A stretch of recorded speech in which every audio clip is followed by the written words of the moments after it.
నమస్తే. November 14 BRS party భవిష్యత్తు నిర్ణయిస్తుందా? Ruling Congress చేతిలో చిత్తైన కారు ఏ డైరెక్షన్లో పోతుంది? బీఆర్ఎస్ దుఃఖం మూయించాలన్న కాంగ్రెస్ డ్రీమ్స్ని నవంబర్ 14 రిజల్ట్ రియాలిటీగా మార్చిందా?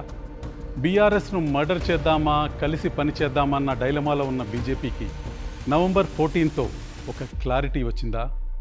ముందు బీఆర్ఎస్ డిఫీట్కి కారణాలేంటో ఒక్కసారి చూద్దాం.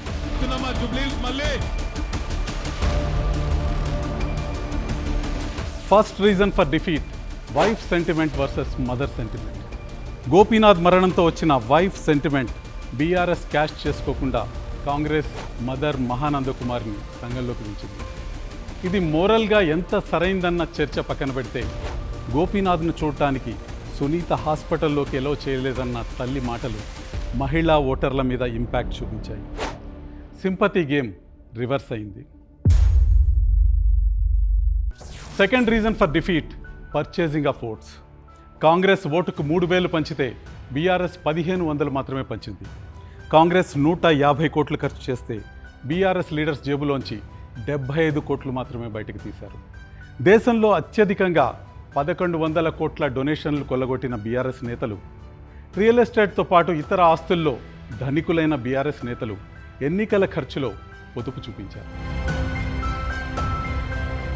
Third reason for defeat, minority votes. Manipur కారణంగా క్రిస్టియన్లు కాంగ్రెస్తో ఉన్నారు. జూబ్లీ హిల్స్లో 40,000 మంది క్రిస్టియన్లు ఉన్నారు. ఇక దేశవ్యాప్త పరిణామాల కారణంగా తెలంగాణ ముస్లింలు కాంగ్రెస్ గూటికి చేరుతున్నారు. జూబ్లీ హిల్స్లో 130,000 మంది ముస్లింలు ఉన్నారు. వారిలో 35% మాత్రమే బీఆర్ఎస్ వైపు కనిపించారు.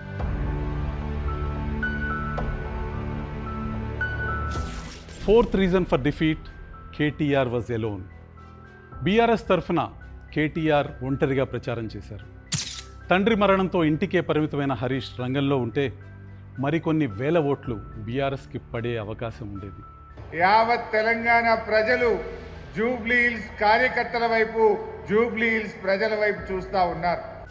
Fifth reason for defeat, campaign డిస్ట్రిబ్యూషన్కి మాగంటి సన్నిహితులు దూరంగా ఉండటం. మాగంటి బ్రదర్ వజ్రనాథ్తో పాటు ఆయన అనుచరులని బీఆర్ఎస్ దూరంగా పెట్టింది. నాన్ లోకల్ లీడర్స్తో ఎలక్షన్ నడిపే ప్రయత్నం చేసింది. Sixth reason for defeat, local candidate. Naveen Yadav local candidate కావటం ఓటర్లకు నచ్చింది.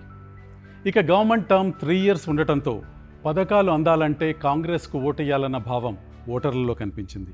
మీకు అండగా ఉంటాడు, గల్లీ గల్లీ తెలిసినోడు, ప్రతి ఇంటికి పరిచయం ఉన్నోడు. ఇవి ఓటమికి కారణాలు.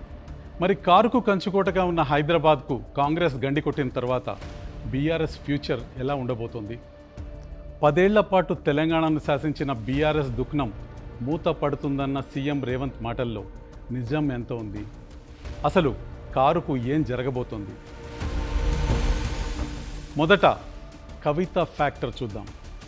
ఇప్పటికే ప్రాపర్టీ డిస్ప్యూట్ కారణంగా బీఆర్ఎస్కు భారీ డ్యామేజ్ చేసిన కవిత సొంత పార్టీతో 30 కాన్స్టిట్యున్సీల్లో పోటీ చేయబోతున్నారు.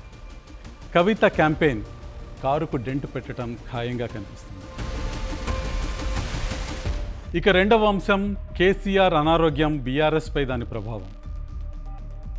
కేసీఆర్ ఇక బయటకు రారని రేవంత్ చెప్తున్నారు. కేసీఆర్ హెల్త్ ప్రాబ్లమ్స్లో చిక్కుకుంటే పార్టీ హరీష్ చేతికి పోయి కేటీఆర్ ఏకాకిగా మారే అవకాశం ఉంది. సంతోష్ రావు ఆస్తుల రక్షణకు బీజేపీ తీర్థం పుచ్చుకునే అవకాశం ఉంది. ఇక మూడవ అంశం, మైనారిటీల ఎఫెక్ట్. దేశంలో ముస్లింలు కాంగ్రెస్కు జై అంటున్నారు. క్రిస్టియన్లు కూడా అదే బాటలో ఉన్నారు. తెలంగాణలో 45 నియోజకవర్గాలని ముస్లిం ఓటర్లు ఇన్ఫ్లుయెన్స్ చేస్తారు. 15 చోట్ల క్రిస్టియన్స్ ప్రభావం ఉంటుంది. మైనారిటీ ఓటర్ షిఫ్ట్ బీఆర్ఎస్కి మంచిది కాదు. చివరిగా బీజేపీతో పొత్తు. కారును ఖతం చేయాలని కాంగ్రెస్ పావులు కదుపుతోంది. మరి బీజేపీ స్ట్రాటజీ ఏమిటి? కారును పాతిపెట్టే ప్రోగ్రాం పెట్టుకుంటుందా, లేక బీఆర్ఎస్తో చేయి కలిపి తెలంగాణలో అధికారం కోసం ట్రై చేస్తుందా?